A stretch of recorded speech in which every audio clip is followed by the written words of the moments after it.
estudyante ang bigla na lamang sinagasaan ng isang traktora sa India. May nakaligtas naman kaya sa mga estudyante mula sa nasabing trahedya? Naku, kamustahin po natin ang kanilang lagay mula sa mga detalye ng balitang ibabahagi maya-maya. Magandang gabi. Ako po si Rikki Mathay. Ako si Rikki Alagao Flores. Ito ang mata ng Agila International. Para naman sa mga headlines ngayong araw ng Huwebes. Pilipinas at Canada nagkasundo sa isang cybersecurity deal. Pilipinas at Estados Unidos pinag-usapan ang mapanganib na aksyon ng China. Houthi pinakawalan na ang mga bihag na crew ng MV Galaxy Leader. 12 katao patay sa rail accident sa India. At Samsung inilabas na ang kanilang bagong AI phone.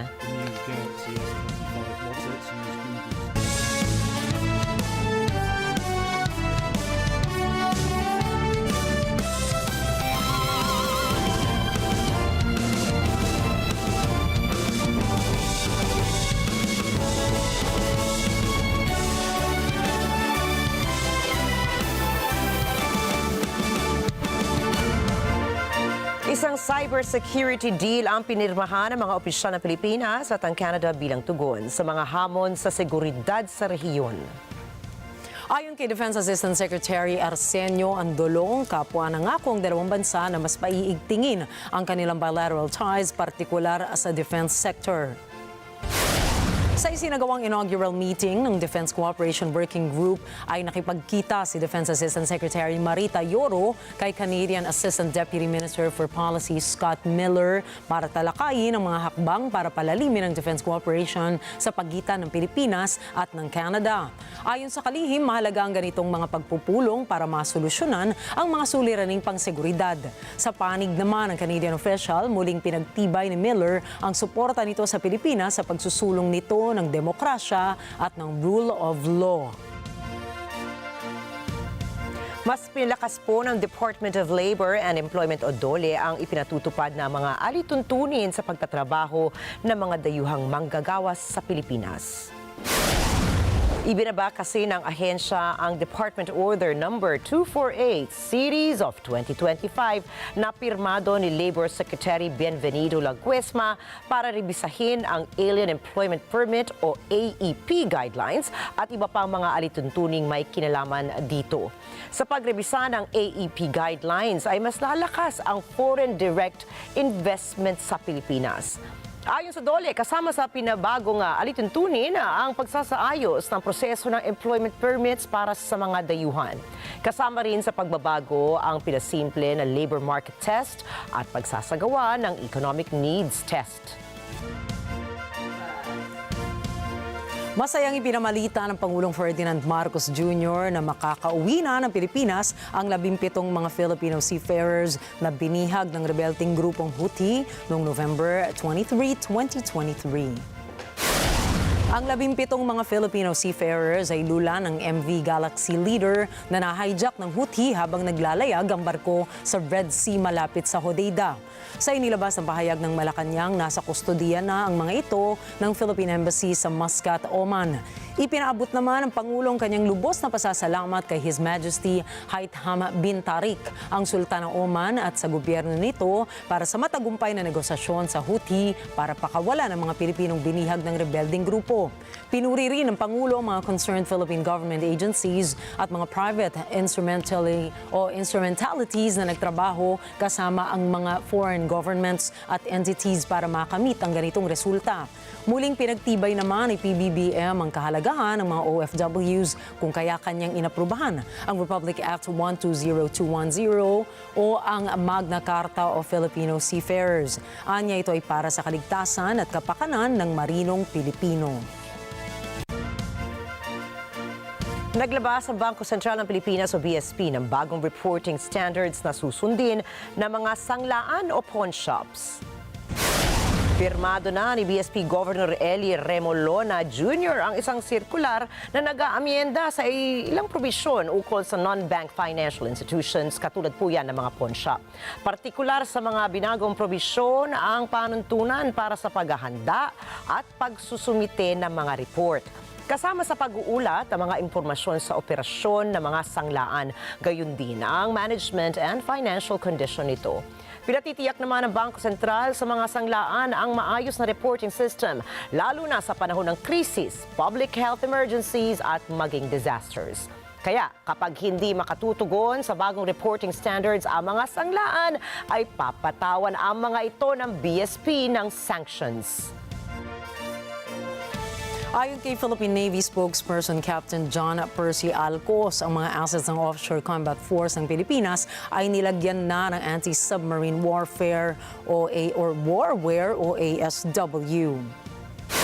Ang ASW ay isang kritikal na elemento ng modern naval strategy na tumutukoy sa kakayahan na mag-detect ng mga hostile submarines na matatagpuan sa teritoryo ng ating bansa. Kung kinakailangan ay maaari ring gamitin ang ASW para sirain o palubugin ang isang hostile submarine. Sinabi rin ni Alcos na target din ng Philippine Navy na mag-deploy ng Surface Action Groups o isang naval task force na binubuo ng maraming vessels na dinisenyo para sa surface warfare mission upang maragdagan ang patrolyang puwersa sa mga maritime territory ng Pilipinas. Ilan sa mga assets ng Pilipinas na may ASW ay ang BRP Jose Rizal at BRP Antonio Luna na may sonars at weapon systems na kayang tapatan ng naval assets ng ibang bansa. May dipping sonars at anti-submarine torpedoes din ang dalawang Wildcat ASW helicopters ng Pilipinas. Dagdag ni Alcos, upgraded na rin ang ilang sasakyang pandagat ng Pilipinas na ginagamit sa pagpapatrolya sa territorial waters ng bansa.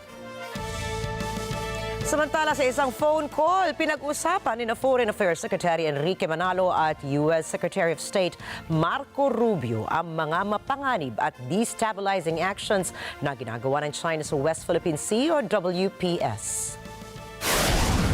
Nanindigan si Secretary Rubio na ang pag-uugali ng China ay nagpapahina sa kapayapaan at katatagan ng rehiyon.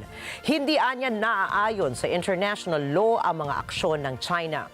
Binigyan din ng bagong U.S. Secretary of State ang pangako ng Estados Unidos sa Pilipinas sa ilalim po ng Mutual Defense Treaty ng dalawang bansa. Bukod sa tensyon sa WPS, tinalakay din ng dalawang opisyal ang mga paraan ng pagsulong ng kooperasyong pangseguridad, pagpapalawak ng ugnayang pangkabuhayan at mga hakbang para sa kooperasyong panrehiyon. Samantala, kumpiyansa si Secretary Manalo na magsisikap ang Pilipinas at ang US para tugunan ang mga karaniwang hamon sa Indo-Pacific. Mula sa Lawag Airfield ay inilipat ng US military ang mga Typhoon launcher nito sa ibang lugar sa Luzon. Sinabi ng ilang war experts na kayang tamaan ng Tomahawk cruise missiles ang mga target sa China at sa Russia kahit na galing pa ang mga missiles na ito sa Pilipinas. Ayon sa isang source ng gobyerno ng Pilipinas, makatutulong ang redeployment upang malaman kung saan at gaano kabilis mailipat sa bagong firing position ang missile battery ng Typhoon launcher.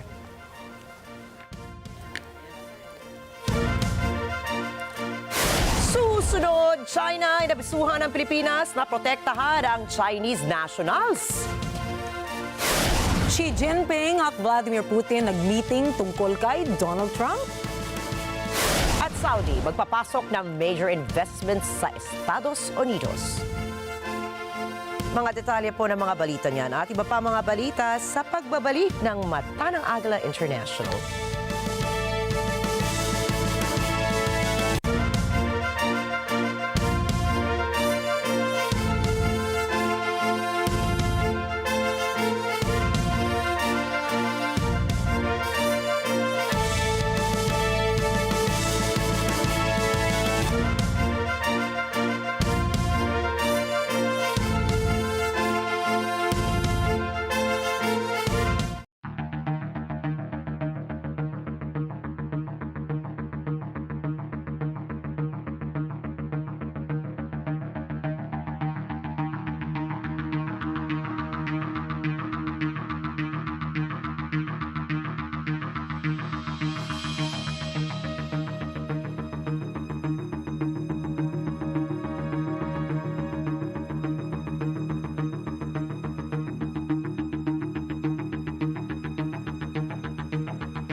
早おやすみよ Earthquake! The earth is shaking! Save yourself! What happened, Mandy? While I was sleeping, I heard the earth rumble. I thought it was an earthquake. I'm going to go up there to investigate.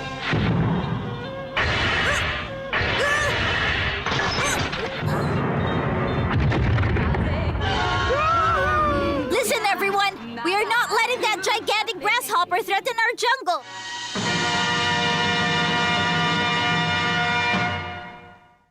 Let's live together.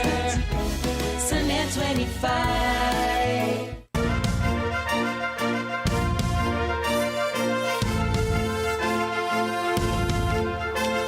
Ito po, kasunod ang pagkakaaresto nitong nakalipas na linggo kay Deng Wen-king, ang pinaghihinalaang Chinese sleeper agent na umunoy mahigit 10 taon nang namamalagi sa bansa. Jesus CRISPR Romeo said they would ensure the airtight case against the Chinese spy to uphold the Philippine sovereignty and the security of border Chinese operations. The Chinese government, as always, asked the Chinese nationals overseas to abide by local laws. Nagbabala si Chinese Foreign Ministry spokesperson Mao Ning sa Pilipinas na tigilan ng umano'y pagpapakalat ng Chinese spy tag. Hinimok ni Mao ang Philippine government na tanging katotohanan lamang ang ilabas at itigil ng umano'y pagpapakalat sa impormasyon ukol sa Chinese spy. Sa halip ay umapela si Mao sa pamahalaan na protektahan ang karapatan at interes ng mga Chinese nationals na nasa Pilipinas. Sa kabila nito ay umapela naman ng Chinese officials sa mga Chinese na nasa ibang bansa na sundin ang batas at regulasyon ng mga bansa kung saan man sila naroroon. Enero 17 nang maaresto ng mga agent ng National Bureau of Investigation o NBI at Armed Forces of the Philippines o AFP si Deng. Ayon sa NBI, bineberipika nito kung may basbas ang China sa mga spying at espionage activities na ginagawa ng umano'y Chinese spy.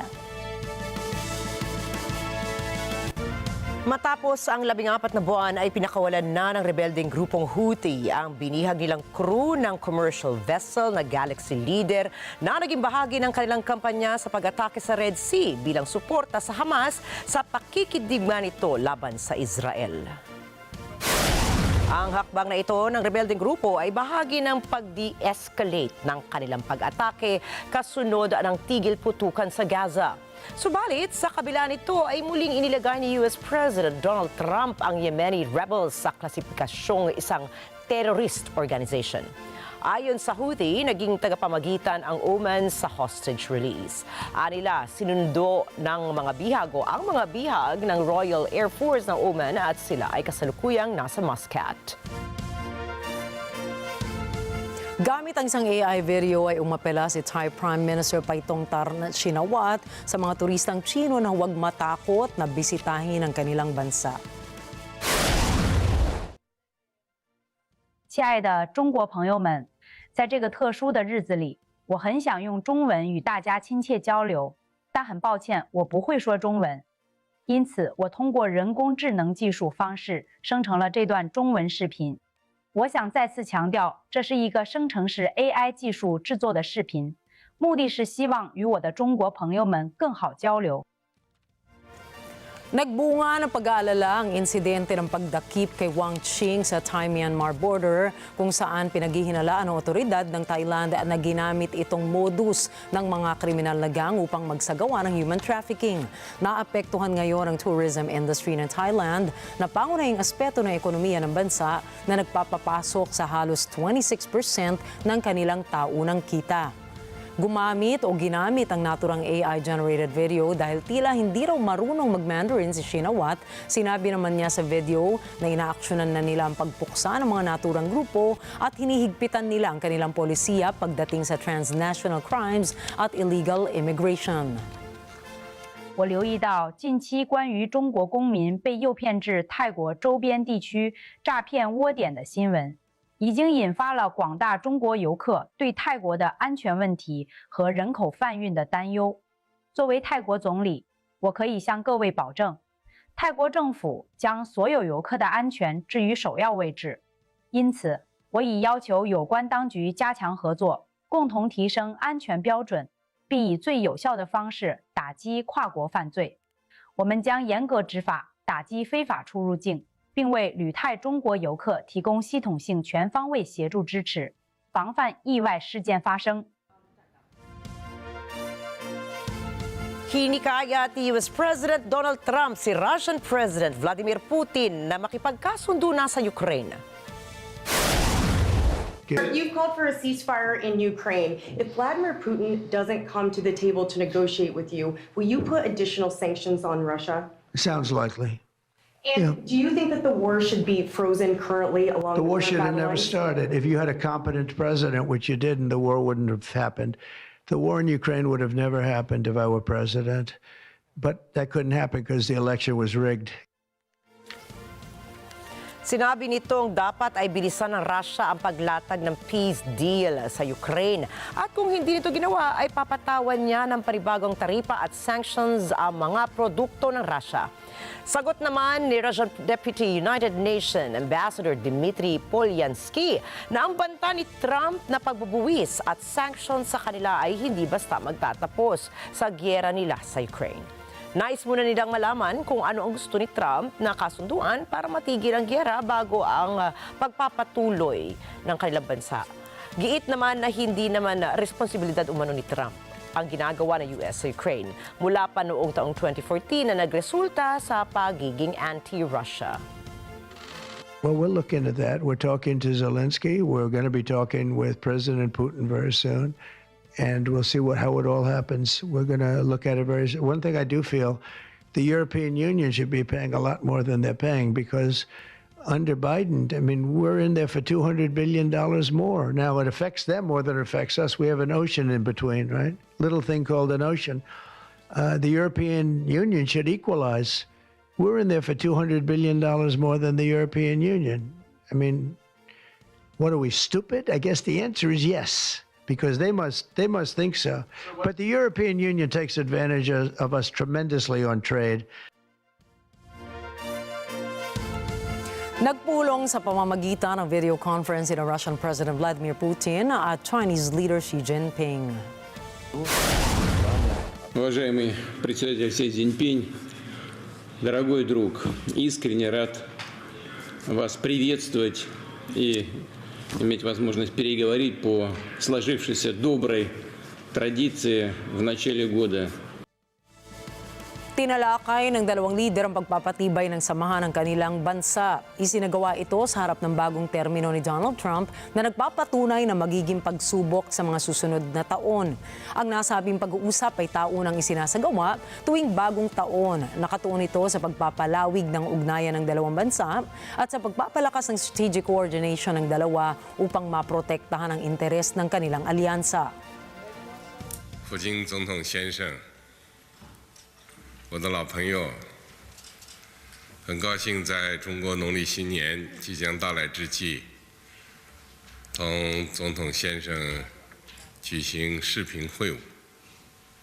岁末年初是盘点收获、谋划新篇的时刻。今年是中国人民抗日战争、苏联伟大卫国战争及世界反法西斯战争胜利80周年。 也是联合国成立80周年，中俄两国要以此为契机，共同捍卫以联合国为核心的国际体系，捍卫用鲜血和生命换来的第2次世界大战胜利成果，维护两国作为联合国创始会员国和安理会常任理事国的制度性权利。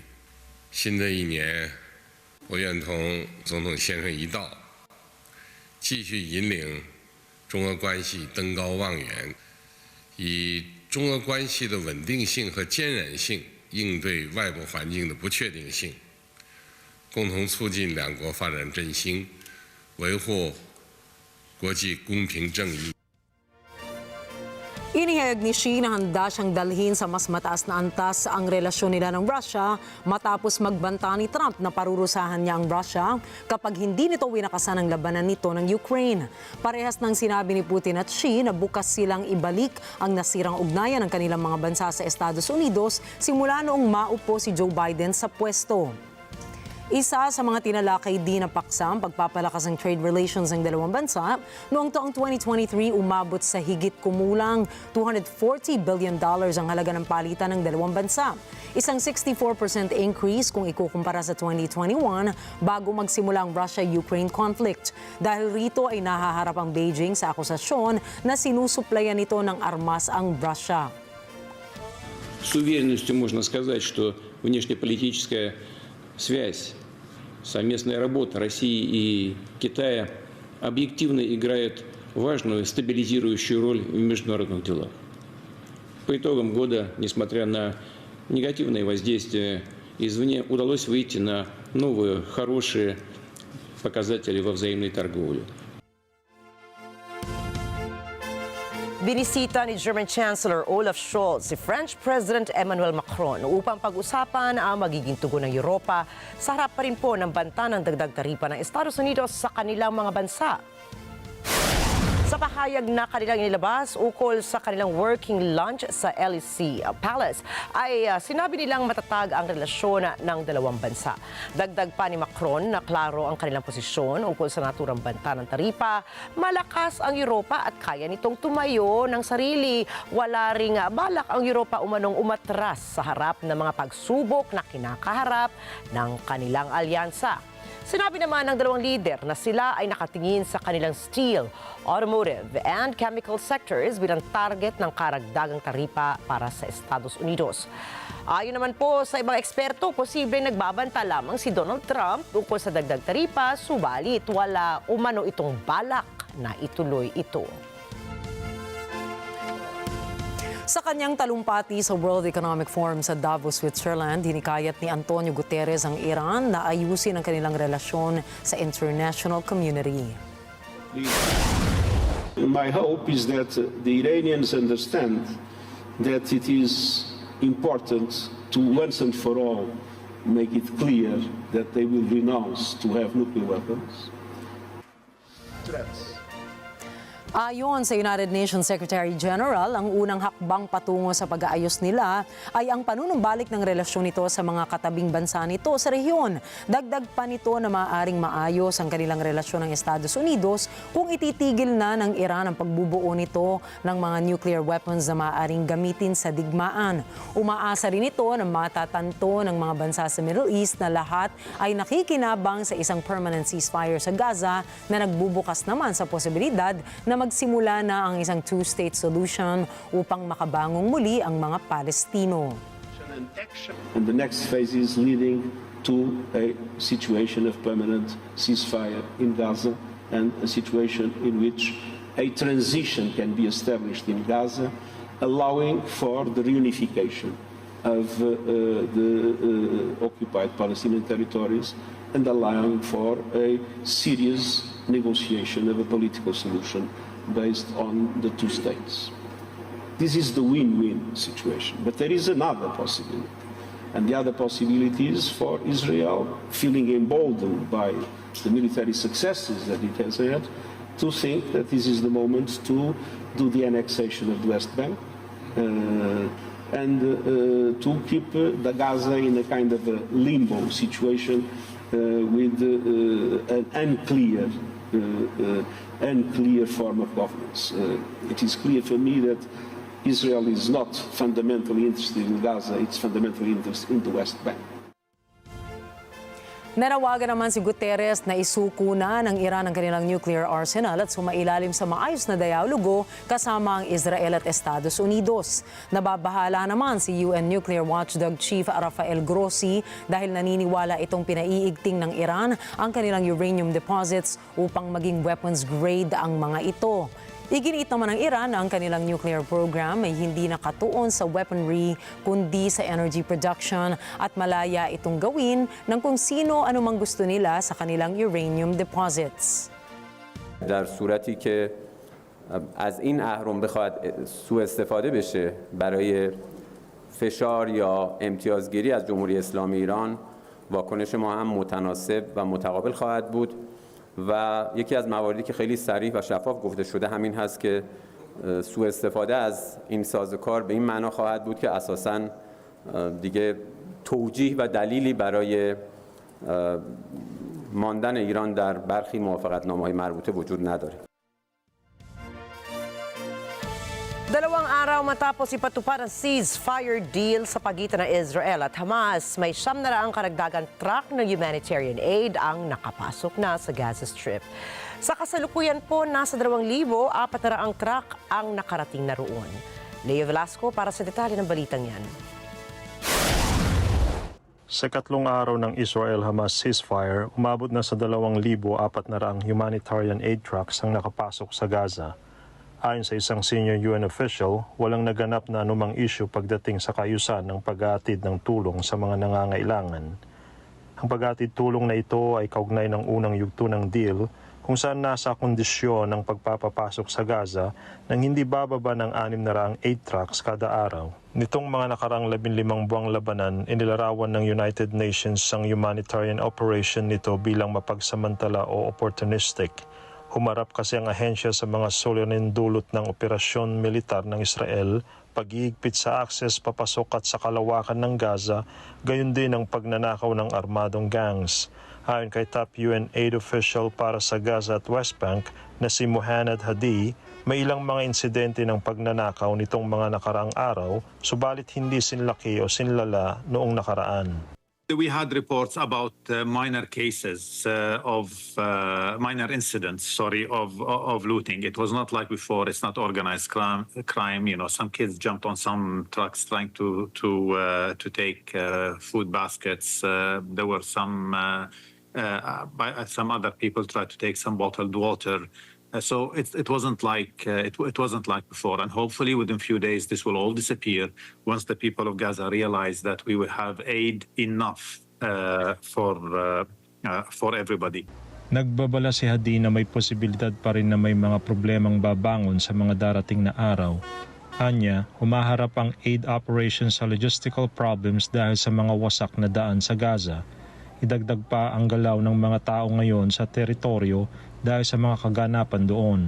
Let's not assume that because there is a ceasefire, life is going to be rosy and our work is going to be a walk in the park. Ayon sa UN Office for the Coordination of Humanitarian Affairs, kasama sa mga prioridad ngayon sa Gaza ay ang paghatid ng pagkain, pagbubukas ng mga panaderya, pagdudulot ng tulong pangkalusugan, pagre-restock ng mga ospital, pag-aayos ng daluyan ng tubig, pagre-repair ng mga silungan at higit sa lahat, ang pagsasama-sama ulit ng mga pamilya. Leo Velasco para sa mata ng Agila International. Trusted, connected, on point.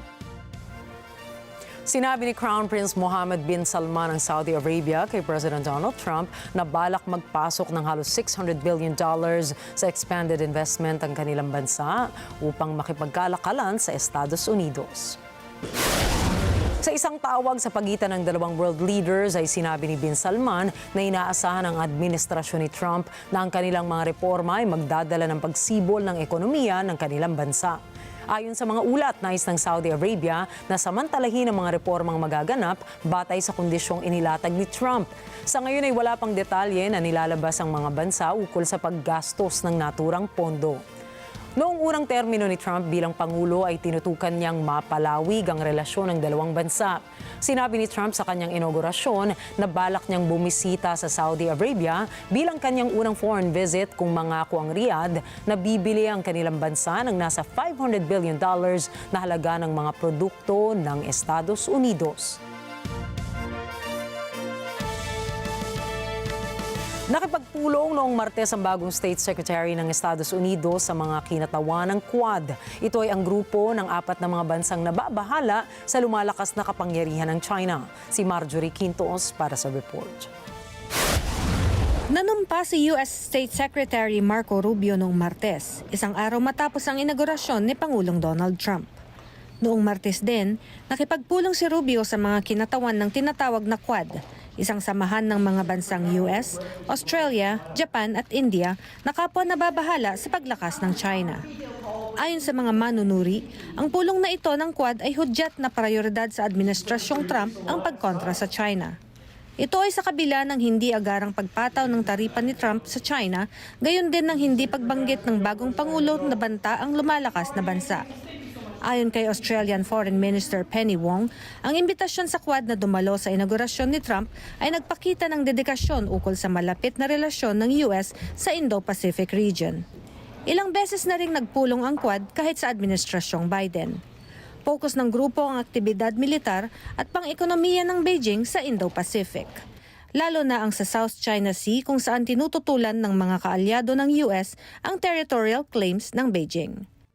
Nangako rin ang grupo na isusulong ang kooperasyon ng 4 sa cybersecurity upang ingatan ng supply chains at kritikal na infrastruktura kabilang ang tinatawag na undersea cables. Para sa Australia, mahalaga ring tiyakin ang kumpiyansa sa Washington ukol sa malaking AUKUS defense project na nakadesenyo upang payagan ang Australia na magkaroon ng nuclear-powered attack submarines at iba pang advanced weapons tulad ng hypersonic missiles. Samantala, tinuligsa ng China ang Quad bilang Cold War construct. Ayon sa Beijing, paiinitin lamang ng AUKUS Alliance Regional ang paramihan ng armas. Marjorie Quintos para sa Mata ng Agila International. Trusted, connected, on point. Binigyan diin ng bagong nanumpang Secretary of State na prioridad ng kanyang foreign policy agenda ang interes ng Estados Unidos. Leslie Gumarang po para sa karagdagang detalye. Humarap si Secretary of State Marco Rubio sa state employees noong Martes. Doon, sinabi nitong una ang bansa sa kanyang foreign policy agenda at nais nitong pumagitna ang kanyang departamento sa bagong gobyerno. We want to be at the centerpiece, we want to be at the core of how we formulate foreign policy because we're going to have the best ideas of any agency and because we're going to execute it better and faster and more effectively than any other agency in our government. And I know we have the right team to do it. There's no other agency in the world, there's no other agency in our government that I'd rather lead because of the talent that's collected here in this room and those watching around the world. That will be our mission, and I hope we'll be able to do it together. There will be changes, but the changes are not meant to be destructive, they're not meant to be punitive, they're not out of... The changes will be because we need to be a 21st century agency that can move by a cliche that's used by many at the speed of relevance. But we need to move faster than we ever have because the world is changing faster than we ever have. And we have to have a view that some say it's called look around the corner, but we really need to be thinking about where are we going to be in 5, 7, 10, or 15 years. Ayon kay Rubio, pag-asa niya na pangunahan ng departamento ng may pagkakaiba at integridad. Anya, magtatrabaho siya ng higit kanino man na humawak ng pwestong ito. Una si Rubio ang nanumpa sa gabinete ni Pangulong Donald Trump. Ang dating senador ay kritiko ng China at matinding taga-suporta ng Israel. Ang 53-year-old na si Rubio ay isang Republican na matagal na naging miyembro ng Senate Foreign Relations at Intelligence Committees. Anak siya ng immigrants mula sa Cuba. Leslie Gumarang para sa Mata ng Agila International, Trusted, Connected, on Point. Sa huling araw ng kanyang pagkapangulo ng Estados Unidos, nag-issue po si Joe Biden ng pardon para sa 5 miyembro ng kanyang pamilya. Ayon kay Biden, hindi ibig sabihin ito ay inaamin ng kanyang mga kaanak ang anumang pagkakasala, kundi iniingatan niya lamang ang kanyang pamilya laban sa mga politically motivated investigations. Nenita Manawis para sa balitang yan. Ayon kay Pangulong Joe Biden, pinardon niya ang 5 niyang kapamilya dahil gusto niyang ilayo ang mga ito sa pagiging target dahil sa anyay walang basehan at pinulitikang mga investigasyon. Ang mga pinardon ay ang 2 niyang kapatid na sina James at Francis. Kasama rin si Sarah, ang asawa ni James, ang kapatid na babae ni Biden na si Valerie at ang asawa nitong si John. Sa isang pahayag mula sa White House, sinabi ni Biden na biktima ng walang tigil na pang-aatake at pananakot ang kanyang pamilya. Ang layunin anya ng karahasang ito ay upang saktan siya. Ito anya ay ang pinakamalalang uri ng partisan politics. Ani Biden, hindi siya naniniwalang titigil ang mga pag-ataking ito. Dagdag na ngayon dating Pangulo na, ang pag-i-issue niya ng mga pardon na ito ay hindi bilang pagkilala ni pag-amin na nagkasala ang kanyang mga kapamilya. Kasama sa pahayag ang pagpapagaang ng hatol na habang buhay kay Native American activist Leonard Peltier. Nagsilbi na sa federal prison si Peltier ng halos 5 dekada dahil sa pagpatay sa 2 FBI agents noong 1975. Tatapusin ni Peltier ang natitira sa kanyang sintensya sa kanyang tahanan. Anita Manawis para sa Mata ng Agila. Trusted, connected, on point. Tinawag na nuclear power ni US President Donald Trump si North Korean leader Kim Jong-un. At nang siya ay tanungin ng mga reporters tungkol sa mga banta sa Estados Unidos, umamin si Trump na marami ang mga ito. Ngunit ipinagmalaki ni Trump na kumpiyansa siya sa pagkakaibigan nila ng Pyongyang leader. Now I think we have a lot. I think North Korea turned out to be good. I was very friendly with him. He liked me. I liked him. We got along very well. They thought that was a tremendous threat. Now he is a nuclear power, but we got along. I think he'll be happy to see him coming back. Para sa ilang political analysts, ang paggamit ni Trump ng terminong nuclear power ay pag-amin na ang North Korea ay isang nuclear weapons state. Nananatiling tikom ang bibig ng North Korea sa mga pahayag ni Trump patungkol kay Kim Jong-un. Susunod, ano kayang mga kumpanyang maapektuhan ng Trump tariffs?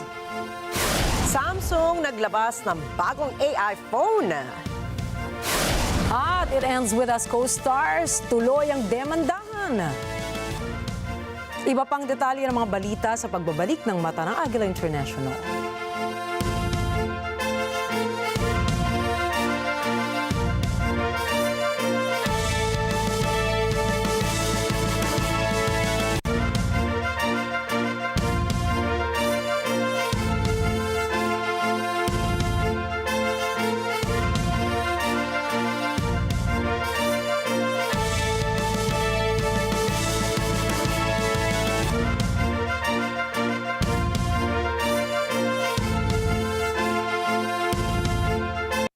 Alam namin ang iyong pagsisikap. Dama namin ang iyong mga sakripisyo. Kita namin ang pagharap mo sa bawat pagsubok. Kaya sa kabila ng mga hamon ng buhay, nandito kami para umalalay. Kasi katulad mo, gusto rin namin ang magandang bukas para sa kanya. Hatid namin ang dekalidad na edukasyon at makabagong pasilidad sa abot kayang halaga. Kaya huwag ka na mangamba. Sasamahan ka namin tuparin ang mga pangarap niya.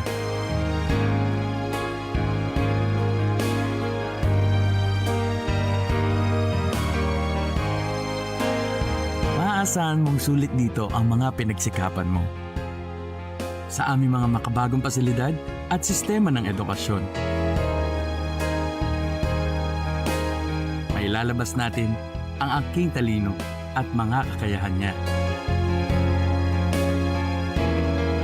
Kahit sa munting halaga, makakasiguro ka na makakasabay siya sa mabilis na pag-ikot ng mundo.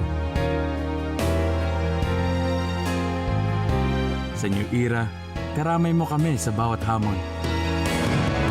Kaagapay mo kami sa bawat hakbang. Kasama mo kami sa bawat ngiti at tagumpay.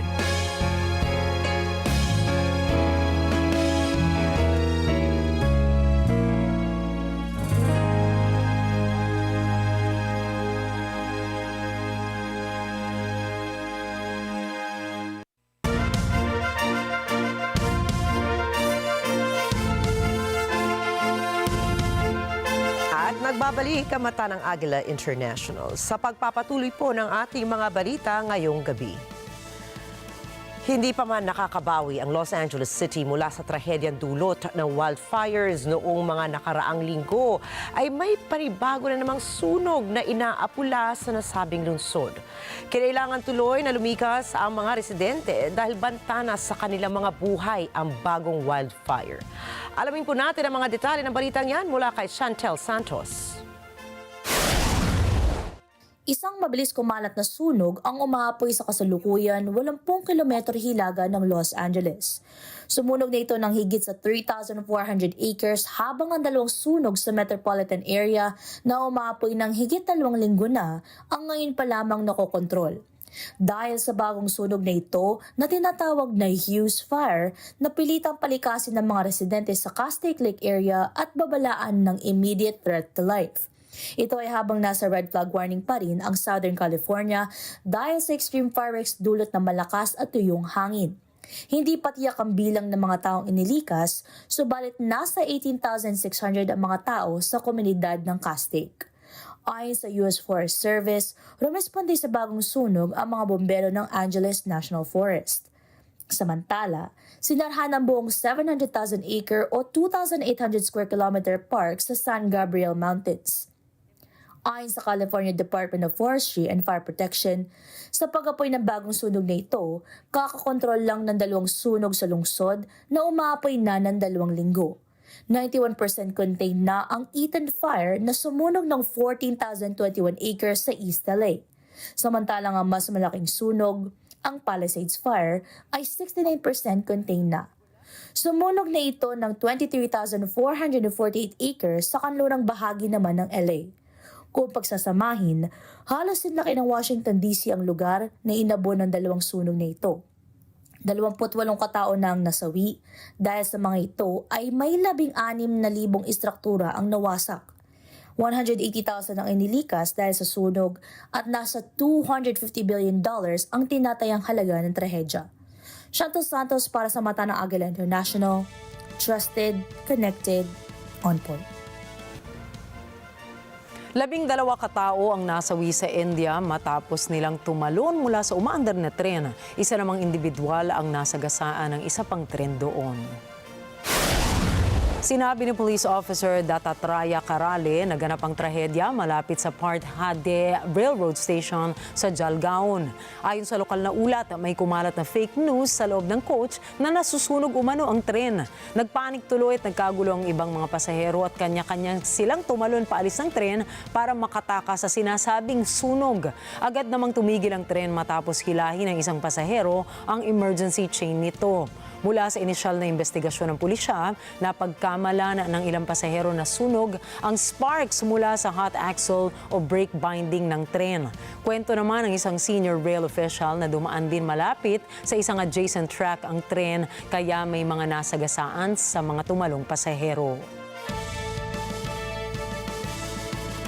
Sa India pa rin po, trahedya naman ang sinapit ang 3 babaeng estudyante matapos magulungan ang mga ito ng humaharurot na traktor sa daan. Ayan po, makikita po natin sa video na nakaparada ang isang scooter sa kahabaan ng Mathura-Bareilly Highway habang sakay ang 3 estudyante. Makalipas ang ilang sandali ay bigla na lamang sumulpot ang traktor sa likod ng mga ito. Dito na po mailalim ang mga estudyante at mapapansin din na dumiretso ang tractor sa gilid ng kalsada na parang nawala ng kontrol ang nagmamaneho nito. Isa sa mga babae ang nasawi habang nakaligtas ang 2 kasamahan nito na naisugod pa sa pagamutan. Ayon po sa lokal na ulat, lalahok sana sa isang tournament ang 3 na gaganapin sa sports stadium sa Suron bago mangyari ang road accident. Pinaghahanap naman ng mga pulis ang nagmamaneho ng traktor na nakatakas matapos ang insidente. Dahil sa utang na hindi nabayaran, isang bahay sa Malaysia ang sinunog ng isang miyembro ng loan shark. Ayon sa lokal na ulat, nangutang ng 500 Singaporean dollars si He Wenjie. Umalis sa nila ito ng bansa dahil hindi nito kayang bayaran ang kanyang utang. Nabalitaan na lamang ng kanyang pamilya na naospital ito at namatay. Ngunit kahit nasawi na si Wenjie, patuloy pa ring nakararanas ng harassment ang kanyang pamilya. Humingi ng tulong ang pamilya ng biktima sa gobyerno ng Malaysia upang hindi na sila guluhin ng mga nasabing loan sharks.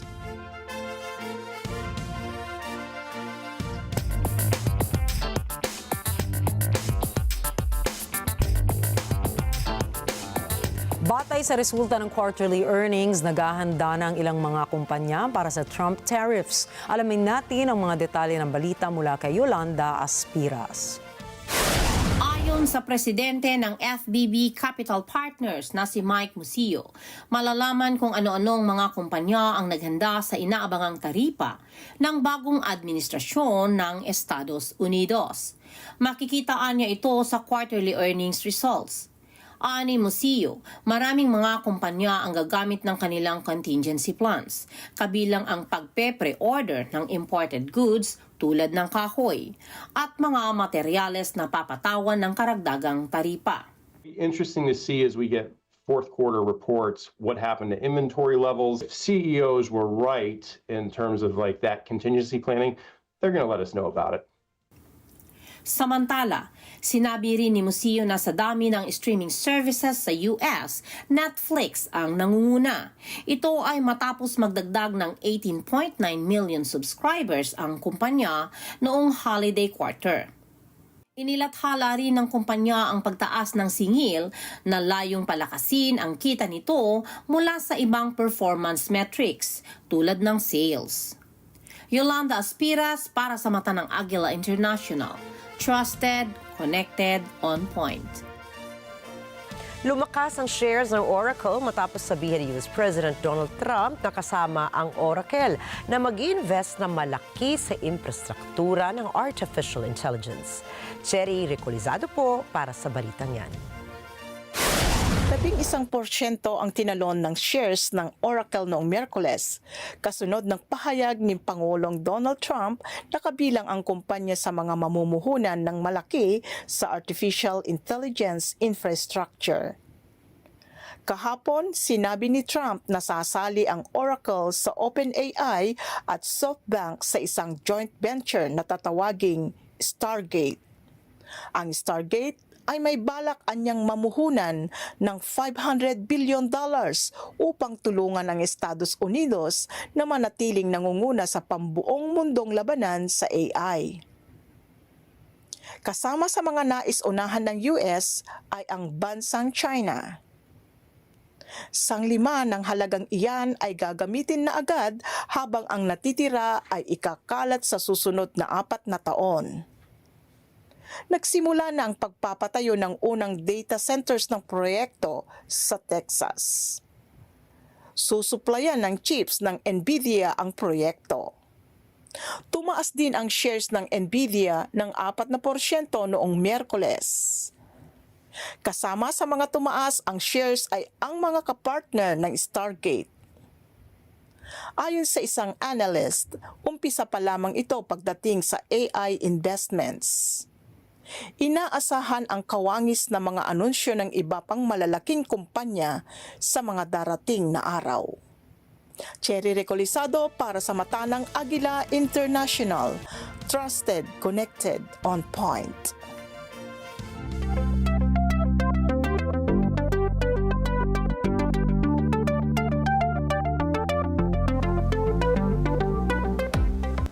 Nakompromiso ang opisyal na ex-account ng Nasdaq matapos ma-hack ito para i-promote ang isang peking meme coin. Ayon sa mga otoridad, prino-promote ng hackers ang meme coin na kilala sa tawag na stonks, isang copycat ng Solana blockchain. Matapos ang ilang sandali ay agad sinuspindi ng ex ang naturang account. Sa kabila ng hacking incident ay biglang sumirit pataas ang halaga ng stonks pero hindi nagtagal ang kasikatan nito at bumagsak din ang meme coin. Ayon sa mga analysts, talamak na ang ganitong practice ng mga hackers at ng mga scammers kung saan ay nagpapanggap silang isang celebrity para i-promote ang isang peking crypto token. Sa ngayon, wala pang inilalabas na komento ang Nasdaq Incorporated hinggil sa issue. Inilabas na ng Samsung ang kanilang artificial intelligence or AI phone para labanan ng Apple at ang Chinese firms na karibal nito. Ipinakita po ng Samsung ang bago nitong Galaxy S25 model na pinaaandar ng chips mula sa US firm na Qualcomm. Ayon sa Samsung, ang panibagong model na ito ay gumagamit ng Gemini AI system ng Google. Higit pa rito, kasama sa bagong feature ng phone ng Samsung, ang Now Brief service na nag-aalok naman ng personalized recommendations at i-display ang mga customized widgets nito katulad ng calendars, news at maging bedroom temperatures. Sa kabila naman ito, may ilang mga tech analysts ang nagsasabing maaaring matagalan ang pagsasapubliko ng Samsung AI phone.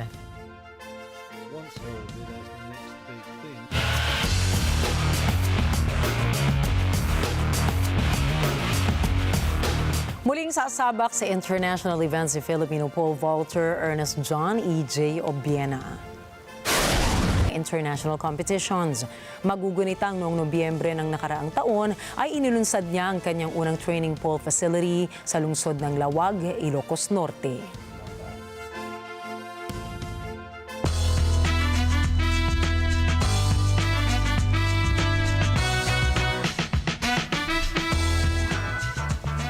Blooms and Zushis! Get ready po tayong lahat dahil masisilayan si Maki sa concert ng Bini sa Philippine Arena sa February 15, 2025. Nakilala si Maki dahil sa kanyang mga awiting Bakit, Saan, Kailan at Dilaw. Samantala, ang Grand Biniverse The Repeat sa Philippine Arena ay bahagi ng nalalapit na world tour ng grupo na magkakaroon ng mga stopovers sa Singapore, Dubai, London at Amerika. Ang nasabing grupo ay binubuo siyempre ni Mika, Aya, Colette, Maloy, Gwen, Stacy, Joanna at Sheena na nag-debut noong taong 2021. Ang nasabing P-pop leading group ang siyang unang Filipino act at group na magtatanghal sa largest indoor arena sa buong mundo. Ngayon pa lamang ay excited na ang mga fans ng girl group na tinatawag na Blooms at syempre ang mga fans ni Maki na Zushis naman ang pangalan sa papalapit nila na Grand Biniverse concert. Matapos ilabas ng legal team ni Justin Baldoni ang behind-the-scenes o BTS footage ng pelikulang It Ends With Us, ay sumulat sina Blake Lively at Ryan Reynolds kay Judge Louis J. Lehman na mag-issue ng isang gag order. Ayon sa mag-asawa, ang pag-release ni Baldoni ng BTS footage ay isang uri ng harassment at retaliatory media campaign laban kay Lively. Anila, halos araw-araw itong pinakikita sa media o panay rin anila ang release nito sa press. Naglalaman din anila ng mga maling pahayag ang campaign of retaliation laban kay Lively. Hindi naman nagbigay ng komento ang kampo ni Baldoni.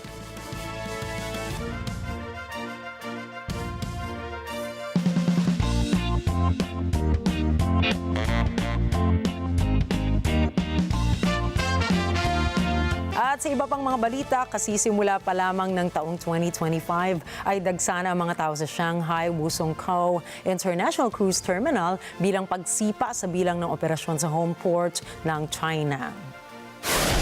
Ayon sa lokal na ulat, nakatulong ang pagbalik ng international cruise brand na Spectrum of the Seas ng Royal Caribbean sa turismo sa Shanghai. Plano kasi ng Spectrum of the Seas na mag-operate hanggang Nobyembre at mag-alok ng 3-night hanggang 8-night voyages para i-cover ang maraming destinations sa Japan at South Korea. Inaasahan naman na madaragdagan pa ng higit sa 30,000 na mga biyahero at mga turista na bibisita sa China ngayong spring season travel rush. Samantala, inaabangan naman ng maraming mga bisita ang public debut ng kambal na giant baby pandas sa Hong Kong.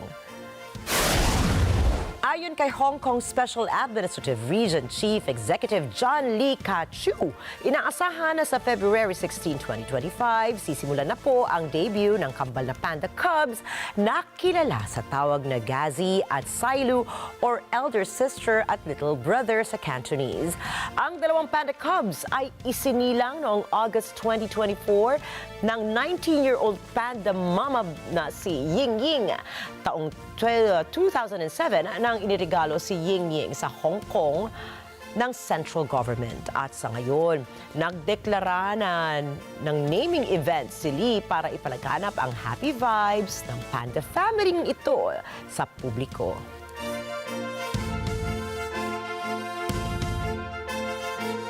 Cute. Cute, no? Uy, may knock-knock ako sa'yo. Kahit Webes pa lang ngayon. Sa ayot sa gusto ni Derek. Ayan. Sige. Knock-knock. Who's there? Panda. Panda who? Panda who?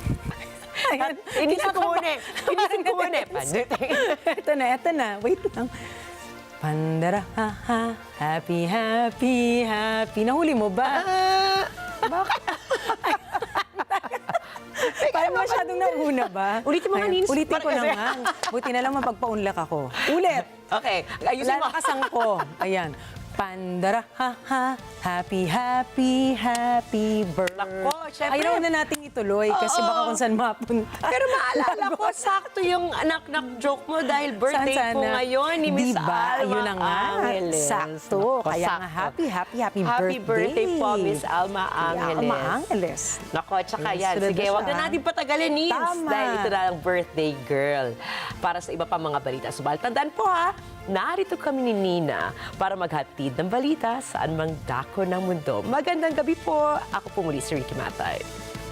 Ako si Nina Rikki Alagao Flores. Ito ang Mata ng Agila International. Para po sa mga iba pang balitang nanggaling din sa iba't ibang panig ng mundo, punta tayo kay birthday girl Alma Angeles para sa Mata ng Agila World News. Take it away, Alma.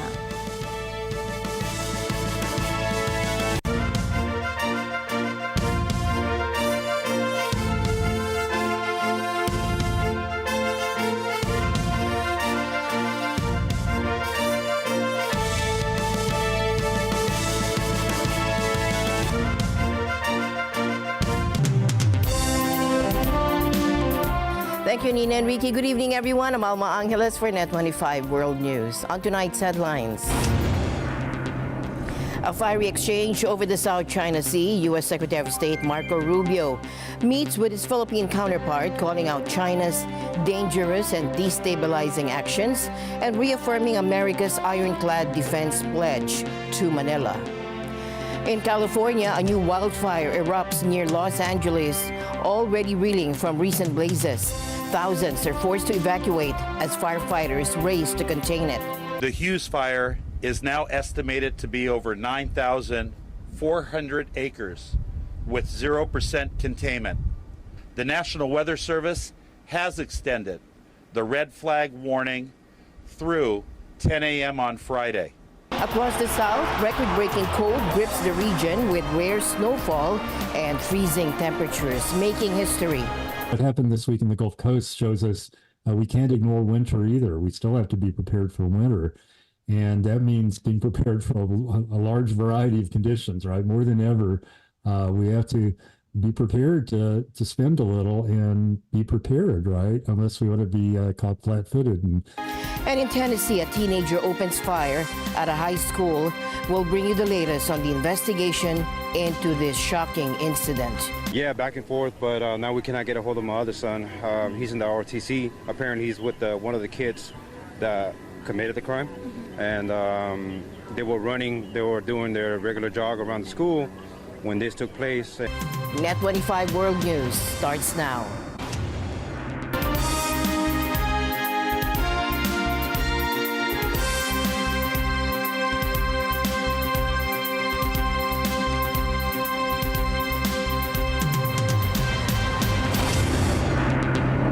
Tensions in the South China Sea took center stage as the new U.S. Secretary of State, Marco Rubio, spoke with his Philippine counterpart.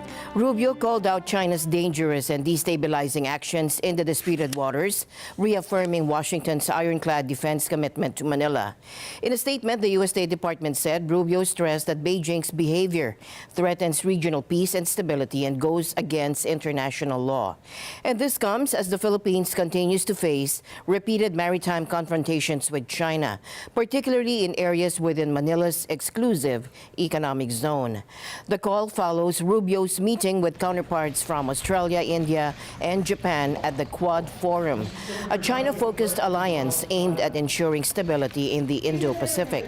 Analysts say the meeting signals continuity in countering Beijing, with the U.S. making it a top priority under President Trump's second term.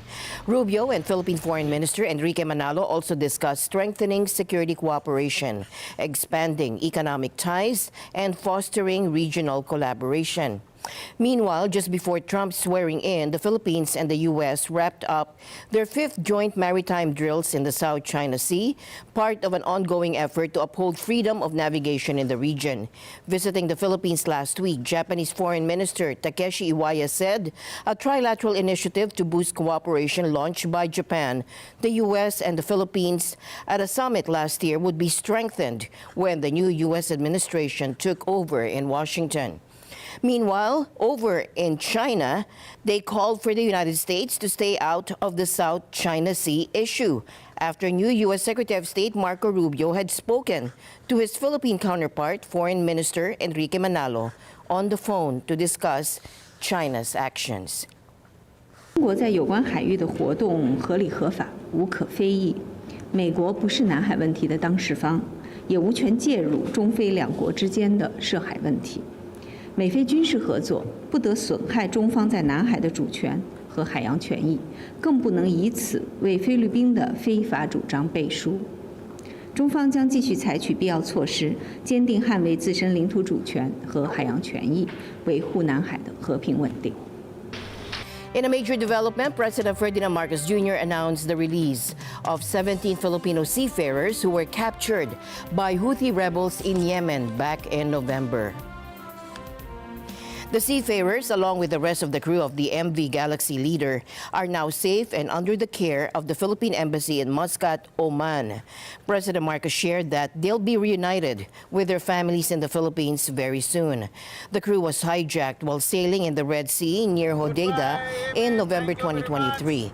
And since then, the Philippine government has been working tirelessly for their release. President Marcos also emphasized the importance of protecting the rights and welfare of Filipino seafarers and ensuring equal opportunities in the maritime industry, regardless of gender or background. He expressed gratitude to the Sultan of Oman, Haytham bin Tariq, for his crucial role in mediating their safe passage. The president also thanked Philippine government agencies and private groups who collaborated with foreign entities for over a year to bring the crew home. This incident, he said, highlighted the need for the enactment of Republic Act 1/2021, the Magna Carta of Filipino seafarers, which aims to protect the rights and well-being of Filipino mariners. And a historic winter storm swept across the U.S. Gulf Coast this week, delivering rare snowfall to cities like Houston, New Orleans, and even parts of the Florida Panhandle. And experts are saying this unusual event is a strong reminder to stay prepared for extreme winter weather, even in warmer climates. A rare winter wonderland in regions better known for palm trees and sandy beaches. From above, New Orleans looks stunning under a record 10 inches of snow. But on the ground, icy roads and freezing temperatures have created dangerous conditions. What happened this week in the Gulf Coast shows us we can't ignore winter either. We still have to be prepared for winter. And that means being prepared for a large variety of conditions, right? More than ever, we have to be prepared to spend a little and be prepared, right? Unless we want to be caught flat-footed. And since the 70s, this is really the first snow of this magnitude we've seen. So that's been 50 years now. So certainly most people in Houston have never seen a snow like this, even though there was one in 1973 on par. When you go over to Louisiana, Florida Panhandle, virtually everyone there has never seen a snow this hard. So by virtue of this, we don't have a lot of data to say, well, you know, these once a century or once in a generation events are happening more often because they only happen once a century or once a generation, right? So that makes it really hard to do the kind of analysis where you look at lots of data and you can correlate that with climate models and how global warming works and say, okay, well, here's a trend, and it matches up with what the models are telling us. If something's a once in a century event, it's hard to get a computer model to replicate it, right? One of the problems with climate change is that we have to be ready for an expanding envelope of conditions, right? If you're on the Gulf Coast, you have to be prepared for the potential for hurricanes to be stronger because of warmer oceans, more fuel, right? You have to be prepared for heat waves to be more intense, so frequent, and for heavier rains to be heavier.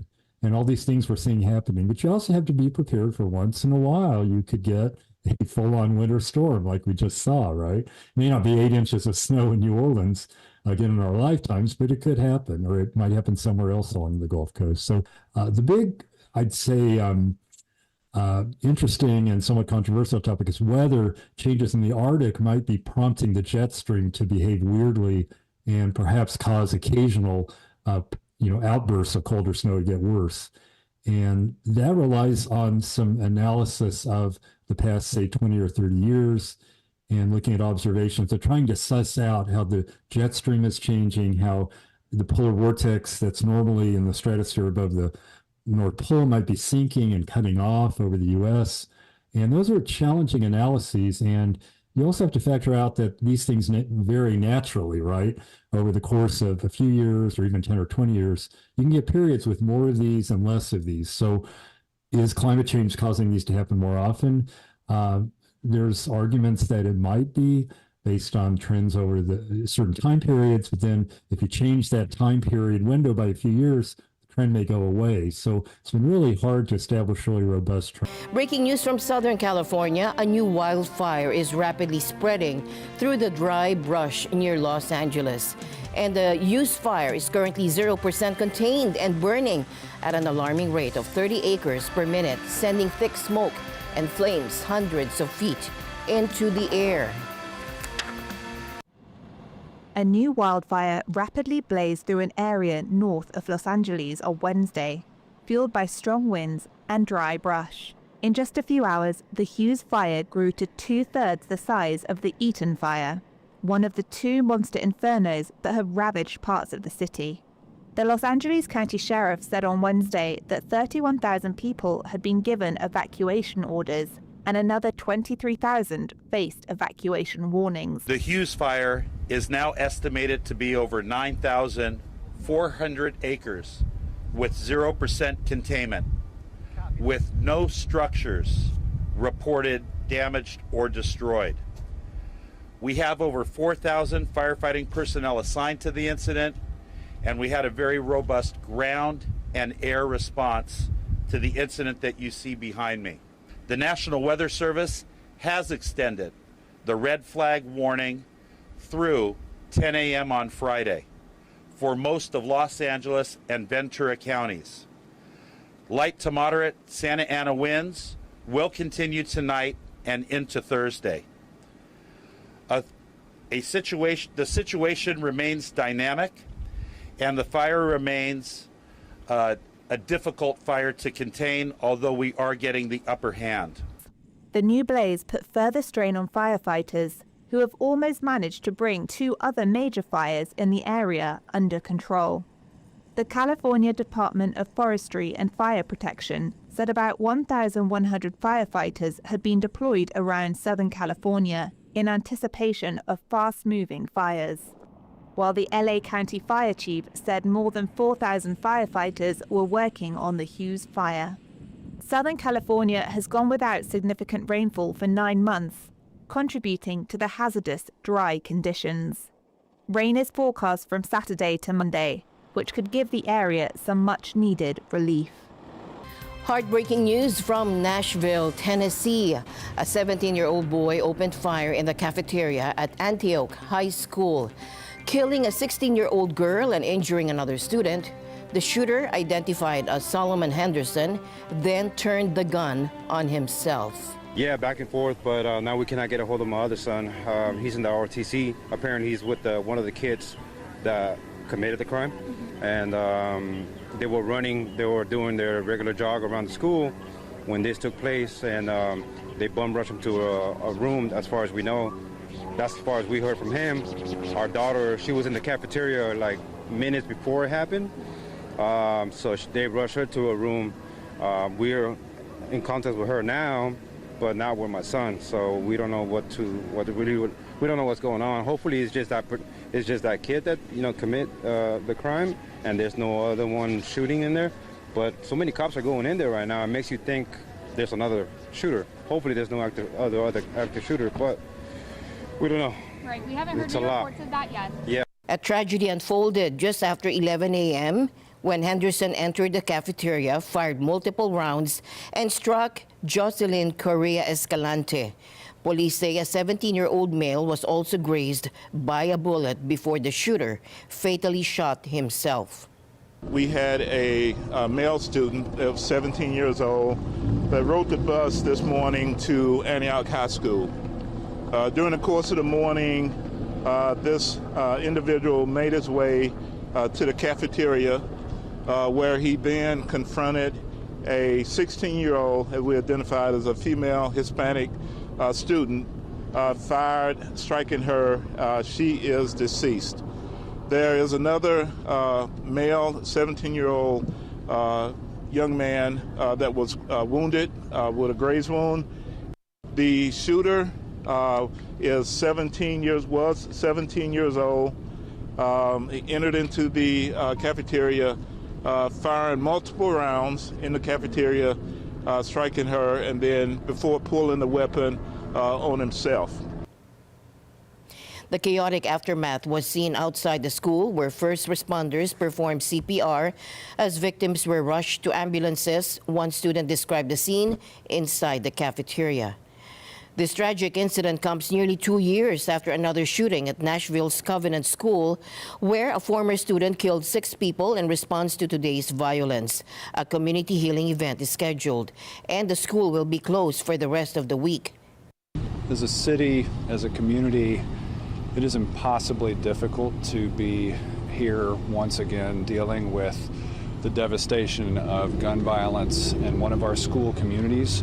As a Metro Schools parent, I know how difficult it is to receive a notification of an emergency operation at a Metro school. I can't imagine how difficult it must be to receive the notification that there has been this level of violence in a school community. And a chilling knife attack in the German city of Aschaffenburg, where a 28-year-old Afghan man was arrested after fatally stabbing 2 people, a 41-year-old and a 2-year-old boy. 3 others were wounded in the incident that has reignited concerns over public safety and migration policies ahead of Germany's upcoming elections. German police arrested a 28-year-old Afghan man after a knife attack that left 2 people dead in a park in the city of Aschaffenburg on Wednesday. Police said the victims were a 41-year-old German man who was passing by and a 2-year-old boy of Moroccan descent. Officials said the 3 other people were wounded, including a 61-year-old man, a child, and a teacher. According to the Bavarian State Interior Minister, Joachim Ehrmann, the suspect had a history of violent behavior. The suspect has been arrested at least 3 times in the past for violent offences. He was admitted for psychiatric treatment and then released each time. A first search of his room, where he was accommodated in the asylum seeker centre, did not reveal any evidence of a radical Islamist attitude, but only medication which was found there that could fit his psychiatric treatment. Ehrmann also added that the suspect had had his asylum process closed, and while he planned to leave Germany in December, the suspect had stayed for the psychiatric treatment. Police said there was no indication there might be further suspects involved in the incident. Hundreds gathered later in the city's central square to mourn the victims. The stabbings are the latest in a series of violent attacks in Germany that have sparked security and migration anxiety ahead of the February 23rd elections. In December, a Saudi doctor was charged with murder after ramming his car into people at a Christmas market in the town of Magdeburg, leaving 6 people dead. President Trump has declared a national emergency at the southern border, paving the way for the possible deployment of thousands of U.S. troops. Take a look. President Donald Trump on Wednesday directed prosecutors to criminally probe state and local officials who resist, obstruct, or fail to comply with his immigration enforcement efforts. That's according to a memo seen by Reuters, written by the Deputy U.S. Attorney General. Reuters politics editor Scott Malone explains. It's an escalation of the use of the Justice Department's criminal investigative power. Obviously, people who are living in the country illegally or people who are employing those people illegally have always faced potential criminal investigation. This adds a new category of people who could face investigation, which is city and state officials, some of them Democrats, some of them in very heavily Democratic constituencies, and some in communities that have declared themselves to be sanctuary communities that didn't want to go along with federal immigration crackdowns, and warning them that they too could face criminal consequences. California's Attorney General Rob Bonta, a Democrat, dismissed Trump's directive as a scare tactic during a Wednesday interview on CNN. Still, it sets up potential confrontations with local officials in so-called sanctuary cities. The first Trump administration, they came out of the gate very quickly with some policies that very quickly ran into opposition in Democratic cities and states. And this is a sign that they're trying to plan ahead and they're trying to, eliminate things that could serve as barriers. Shortly after taking office, Trump declared illegal immigration a national emergency. All illegal entry will immediately be halted. A U.S. official said on Wednesday that the military would send 1,000 additional active duty troops to the southern border. In Mexico, authorities have begun constructing giant tent shelters in the city of Ciudad Juarez to prepare for a possible influx of Mexicans deported under Trump's plan. And the news continues here on Net 25. We'll be right back.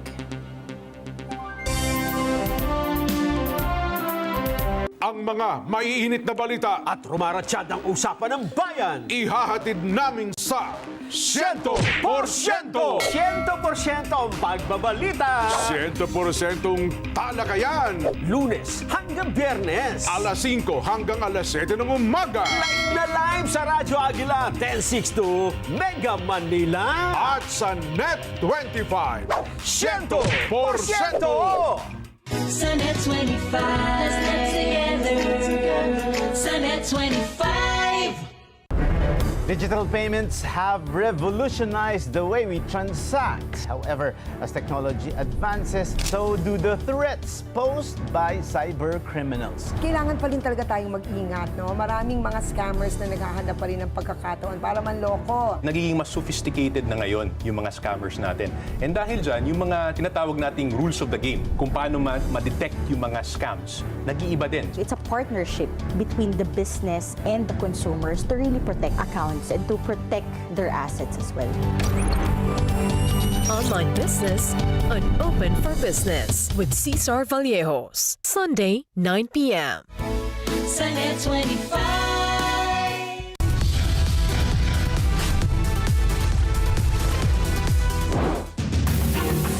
Exclusive! Tawad ng kuryente na nakapatong na sa mga bubong ng bahay. Pinarespondihan. Isa pang exclusive. Biktima ng house for rent scam. Lumutang. Ilang buwang ipon. Nilimas ng kawatan. At isang kabaro natin sa industriya. Humihingi ng responde. Nahulog na wallet ni Love Anjuver, isinauli. Kay Kuya Randy, sobrang saludong-saludo ako sa'yo. Sana dumami ka pa. Sabado, alas 6 hanggang alas 7 ng gabi. Ito ang Responde, Mata ng Pamamayan. Let's get together. Sa Net 25. Sa Net 25.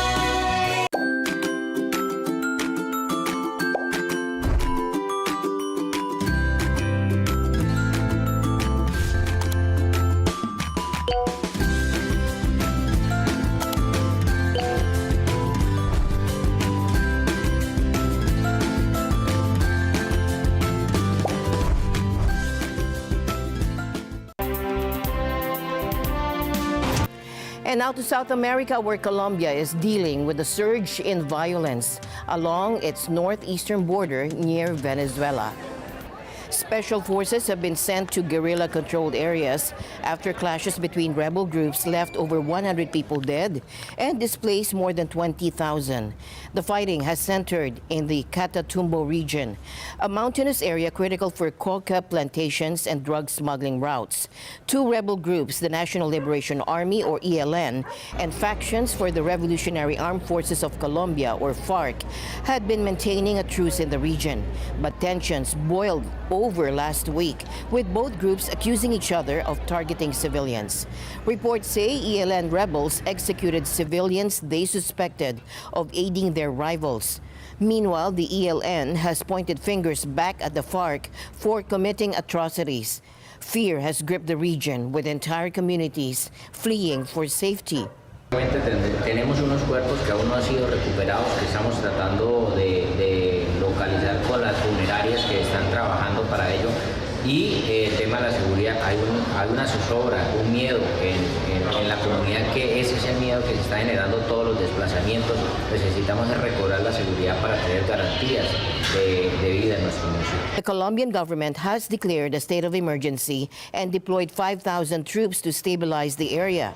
President Gustavo Petro has also suspended peace talks with the ELN, accusing the group of committing war crimes. The violence has left thousands of homes empty, turning towns into ghost villages. Some residents have crossed into Venezuela seeking refuge, while others remain trapped, hoping the violence will subside. The United Nations reports at least 30 people have been kidnapped, including 3 government officials involved in peace negotiations. Colombia's army has rescued dozens, but with many still stranded in dangerous areas, the crisis remains far from over. A dire situation continues to unfold as communities grapple with the fallout of this ongoing conflict. Meanwhile, hundreds of Donald Trump supporters who had been serving prison sentences for participating in the January 6, 2021 attack on the U.S. Capitol were freed after the new president pardoned more than 1,500 people, including some who assaulted police officers. Take a look. U.S. President Donald Trump's sweeping pardon of more than 1,500 people charged with crimes in the January 6th attack on the U.S. Capitol drew outrage from lawmakers as well as police officers who battled the mob in 2021. This ain't the first time that I've been disappointed by the criminal justice system, but in this case, it's one man ultimately who's responsible for ignoring accountability for individuals that assaulted police officers. Once I was out in the crowd, I was beaten, restrained. At one point, an individual, Kyle Young, lunged at me while I was being restrained and attempted to remove my firearm from its holster. All while, other individuals were, kind of egging him on, telling him to kill me with my gun. Another individual, Daniel Rodriguez, used a taser device, applied it to my neck numerous times. And finally, Thomas Sibic stripped me of my badge and my radio, all while I was being, again, restrained and beaten. These are the individuals that pled guilty and were sentenced, and Donald Trump saw it fit to pardon them. The unconditional pardons come despite both Vice President J.D. Vance and Trump's pick for Attorney General, previously saying they believed those who committed violent crimes were unlikely to be pardoned. Reuters reporter Joey Axe. This is a really clear signal right off the bat that Trump in his second term is not going to feel particularly constrained. So this is a big one. He's going to do what he wants to do without a lot of regard for whether it's popular, whether other people on his team, whether other Republicans think it's the right thing to do. This is Trump 2.0. This is an unfettered president who feels that he can use executive power as aggressively as he wants to. The message, if you want to call it that, to his supporters is that he's rewarding those who are loyal to him, right? But the more dangerous version of that, I suppose, is he's signaling that even people who engage in political violence can be assured that he'll take care of them as long as it was done in support of his political aims. Trump's pardons extended from the people who committed only misdemeanors such as trespassing to those who attacked police officers, and to the far smaller group who planned the assault on democracy. An attorney for Enrique Tarrio, former leader of the Proud Boys, said he was released from prison on Tuesday. Tarrio was not present at the Capitol on January 6, but was serving 22 years in prison, the longest sentence imposed on any defendant, after he was convicted of seditious conspiracy for his role in planning the attack. Samsung Electronics unveiled its newest flagship smartphone powered by Google's artificial intelligence model, hoping its upgraded AI features can reinvigorate sales and fend off Apple and Chinese rivals. Samsung has unveiled new AI smartphones in a bid to fend off Apple and Chinese rivals. The new Galaxy S25 models were launched at an event in California on Wednesday. They're powered by chips from US firm Qualcomm. Company Mobile Experience Chief T.M. Rowe claimed they set a new standard in mobile innovation, and a lot is riding on the new devices being a success. Samsung's preliminary fourth-quarter profit, released earlier this month, missed analyst forecasts by a wide margin. Experts say the firm also faces flagging sales for its flagship foldable phones, once heralded as the next big thing for the sector. The new handsets use Google's Gemini AI system and claim to offer more personalized service. Google DeepMind CEO Demis Hassabis appeared in a recorded video at the event. We believe the next frontier for AI will be agentic systems, systems that are able to accomplish tasks and do useful things for you. And now, we're so excited to be partnering with Samsung to bring some of its groundbreaking capabilities to the Gemini app.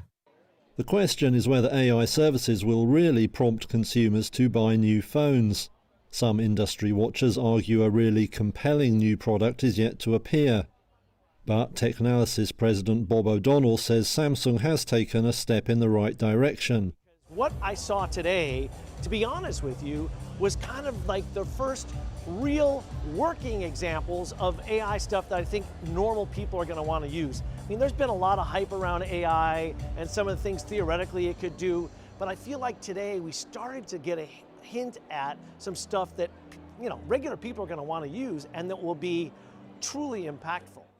Samsung touted features including its Now Brief service, which can make personalized recommendations and display customized items ranging from calendars and news to bedroom temperatures. The South Korean giant kept the starting price of the phones unchanged at $799. And with that, we end tonight's broadcast. For everyone here on Net 25, I'm Alma Angeles. Thank you for joining us. Good night.